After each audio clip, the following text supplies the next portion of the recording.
دنیا میں قانون بنتے ہیں انسانوں کی اصلاح کے لیے، لوگوں کی اصلاح کے لیے. وہ قانون مجبور کرتا ہے انسان کو انسان بننے پر.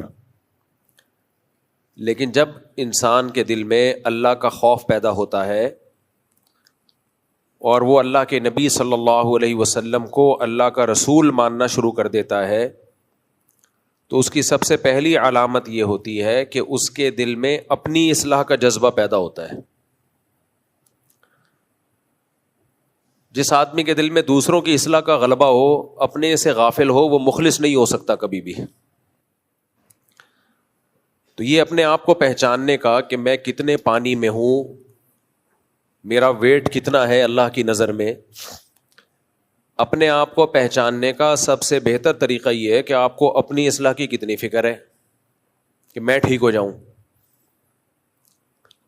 ہم میں سے ہر شخص کو دوسرے کی بہت زیادہ فکر ہے، اپنی نہیں ہے.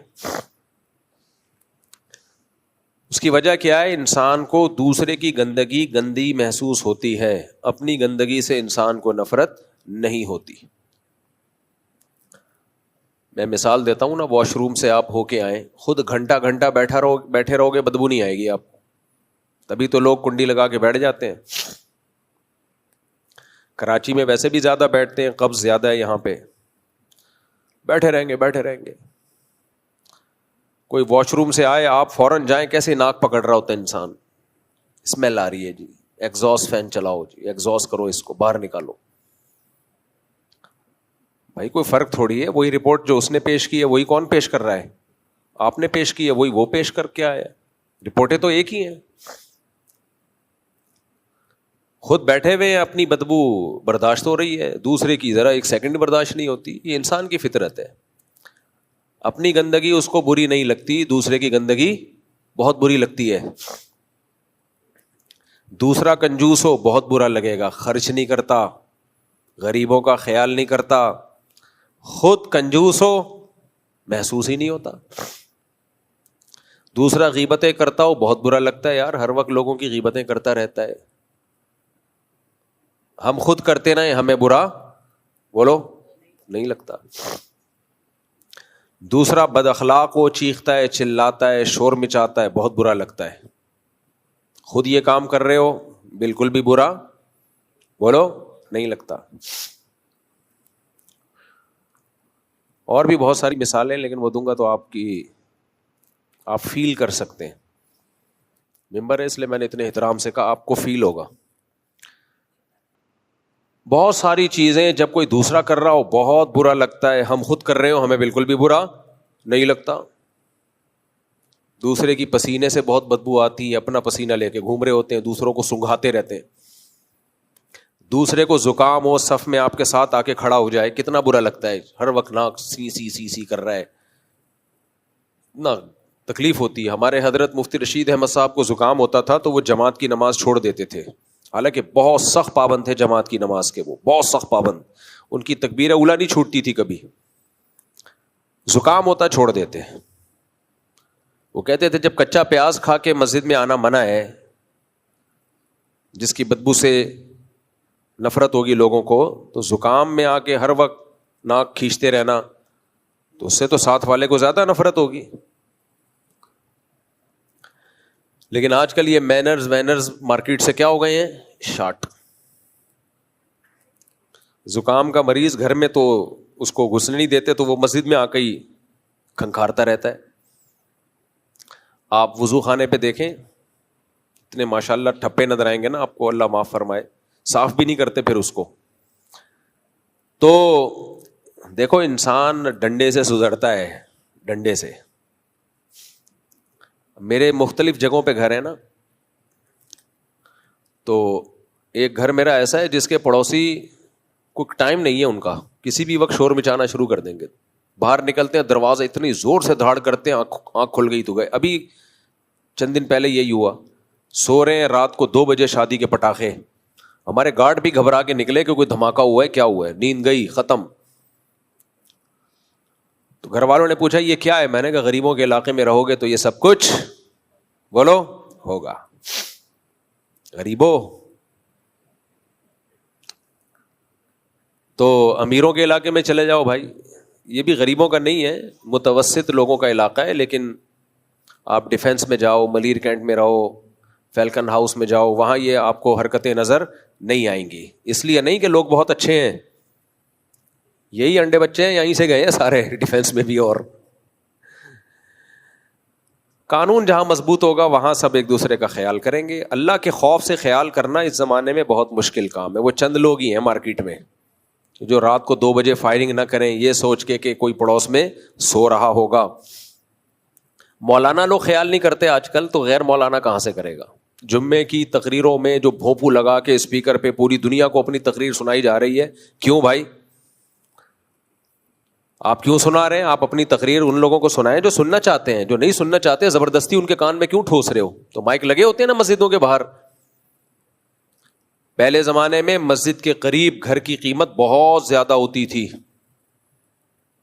آج بہت سی مساجد ایسی ہیں کہ گھر کے قریب مسجد قیمت کم ہوگی, کیونکہ پتہ ہے بھائی وہ امام صاحب ہر وقت بھونپو ہاتھ میں منہ میں لے کے کچھ نہ کچھ پروگرام پیش کرتے رہیں گے. سارے امام ایسے نہیں ہوتے, لیکن بہت سے ایسے ہوتے بھی ہیں. تو دوسرے کو تکلیف سے بچانا, نبی نے فرمایا المسلم من سلم المسلمون من لسانہ و یدہ. ایک پڑوسی ہے ہمارے, وہ جب کسی کو کیا پتا کس کی بات ہو رہی ہے, اور پڑوسیوں کو بھی نہیں پتا چل رہا کہ میں ان کی بات کر رہا ہوں.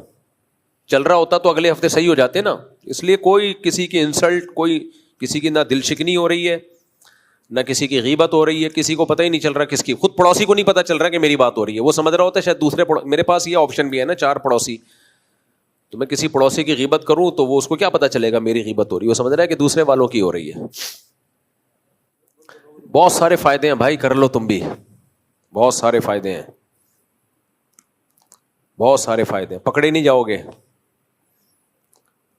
کسی سے قرض لے کے کھا جاؤ گے تو پکڑے نہیں جاؤ گے. میں نے قرض لے کے کھایا نہیں ہے, لیکن ایک بہترین آپشن, وہ پتہ ہی نہیں ہوتا بندہ نکلے گا کس گھر سے, پتہ ہی نہیں ہوتا بندہ نکلے گا کس گھر سے. تو نہ بھاگ سکتا ہے کہیں. مجھے باہر ملکوں کے ویزے بھی اتنی آرام سے پتہ ہے کیوں مل جاتے ہیں. جب میں FRC دکھاتا ہوں نا, فیملی ریلیشن سرٹیفکیٹ, اس میں اتنے بچے اتنی بیگم, تو امریکہ بھی کہتا ہے یہ سلپ ہونے والا بندہ نہیں ہے, کینیڈا بھی کہتا ہے یہ بندہ سلپ ہونے والا نہیں ہے, جاپان بھی اس فیملی ریلیشن سرٹیفکیٹ کو دیکھ کے بولتا ہے بندہ خاندانی ہے, بھاگنے والا نہیں ہے. اسی بیس پہ تو ویزا ریجیکٹ ہوتا ہے. ان کو خطرہ ہوتا ہے پاکستانی حالات کی وجہ سے سلپ نہ ہو جائے. جب ان کو پتا ہوتا ہے اتنا بڑا پریوار, فیملی, خاندان, تو کہتے ہیں یار اس کو تو ویزا دے دو, یہ کدھر جائے گا ان کو سب کو چھوڑ کر. لوگ کہتے ہیں اسی بیس پہ ویزا ریجیکٹ ہو سکتا ہے کہ اتنا بڑا خاندان ہے, بیزار آ گیا بھاگ رہا ہے. ایسا نہیں ہوتا. جتنا بھی بڑا خاندان, آپ جتنے بھی بیزار ہو, دنیا میں ہر چیز کو چھوڑ کے بھاگنا آسان ہے, بچوں کو چھوڑ کے بھاگنا آسان نہیں ہے. جو لوگ بھاگتے ہیں بچوں کے لیے بھاگتے ہیں, تو بچوں کو چھوڑ کے کہاں سے بھاگ جائے گا بھائی آدمی, کیا خیال ہے؟ تو خاندان کو چھوڑ کے بھاگنا بہت مشکل. تو اس لیے جب تمہارے زیادہ بچے ہوں گے, زیادہ بیویاں ہوں گی, تو ویزا بھی باہر کا آسانی سے لگے گا. آسٹریلیا نے مجھے خود فون کر کے ویزا دیا ہے, کاغذ غلط فل ہو گئے تھے, 2019 یا 20 کی بات ہے. ورنہ آسٹریلیا کا ویزا دنیا کا مشکل ترین ویزا ہے. ڈاکومنٹیشن میں غلطی کر دی, ایمبیسی سے فون آیا کہ آپ کے ڈاکومنٹس غلط سبمٹ ہوئے ہیں, میچنگ نہیں ہے, آپ اس کو یوں کریکٹ کریں اور پھر دوبارہ سبمٹ کریں. سبحان اللہ. میں نے کہا بتائیں کیسے, اب مجھے یاد نہیں ہو رہا. انہوں نے کہا آپ لائیں پین کاپی لے کر آئیں, آپ لکھیں, ہم آپ کو بتاتے ہیں. اسٹائل دیکھو یار, عزت دیکھو. ہم لے کر آئے, ہم نے لکھا, تو اس نے بتایا یہ طریقہ ہو. اسلام آباد سے فون آیا تھا, تو ہم نے پھر اس کے حساب سے سبمٹ کیے, لگ گیا ویزا. باہر ملک کوئی کسی سے ٹینشن میں نہیں ہے, وہ سب آپ کو ویزا دینا چاہتے ہیں. نہ ان کو پاکستان سے نفرت ہے نہ کسی اور کنٹری سے, ان کو نفرت ہے ہمارے ایٹیٹیوڈ سے. ان کو پتا ہوتا ہے یہ کمبخت وزٹنگ ویزا لگا رہا ہے, اصل میں بے روزگاری سے بھاگ رہا ہے. یہاں آ کے سلپ ہوگا, پھر اسائلم داخل کرے گا کہ مجھ پہ خطرہ ہے, خود اپنے اوپر حملے کروائے گا, شب برات کے پٹاخے پھٹوائے گا اپنے اوپر, ویڈیو بنائے گا کہ بم دھماکہ ہوا ہے, اور یہاں آ کے سلپ ہو جائے گا. ہمارا کردار ٹھیک ہو تو سب ویزے دینے کے لیے تیار ہیں. دبئی میں بین ہو گئے, ابو ظہبی میں بین ہو گئے, یہ سب کیا ہو رہا ہے؟ What's going on? یہ سب اسی لیے ہو رہا ہے کہ ہماری اپنی حرکتیں ٹھیک نہیں ہیں, اس لیے اسپیڈ بڑھا دو. جب بھی میں یہ بولا کروں نا اسپیڈ بڑھا دو, تو اس سے مراد یہ نہیں ہوتا گاڑی کی اسپیڈ بڑھاؤ, پیسے کمانے کی اسپیڈ بڑھاؤ. جب بھی میں یہ لفظ بولوں کہ اسپیڈ بڑھاؤ, یار اس کی مائک تو تیز, آواز تو بڑھاؤ نا. جب بھی میں یہ بولا کروں اسپیڈ بڑھا دو, تو سمجھ جاتے ہو اس کا مقصد کیا ہوتا ہے؟ بیویوں کی اسپیڈ بھی اور بچوں کی اسپیڈ. باقی زیادہ بد دعائیں نہیں لینی خواتین کی. خواتین کہتی ہیں ہم لوگ فیملی کے ساتھ, آپ کا اچھا بھلا بیان چل رہا ہوتا ہے, اتنا ایمان تازہ ہوتا ہے, آپ شادی لا کے بیچ میں گزر سارا خراب کر دیتے ہو, مزہ سارا مزہ خراب کر دیتے ہو بیان کا. تو ان خواتین سے میں ایکسکیوز کرتا ہوں اپنے اصل ٹاپک کی طرف. اصل میں تو یہ اصل ٹاپک ہے, وہ ہیں, لیکن چلو اس کو ہم اصل کہہ کے اب دوسرے ٹاپک کی طرف آ جاتے ہیں. میں بہت ڈھیٹ ہوں, میں نے عزم کیا ہے میں سوسائٹی سے اس لعنت کو ختم کروں گا. دیر سے نکاح اور یہ جو تعدد زوجات, یہ سوسائٹی میں ختم ہو کے جو اس کے سائیڈ افیکٹ ہے نا, بیڑا غرق ہو رہا ہے.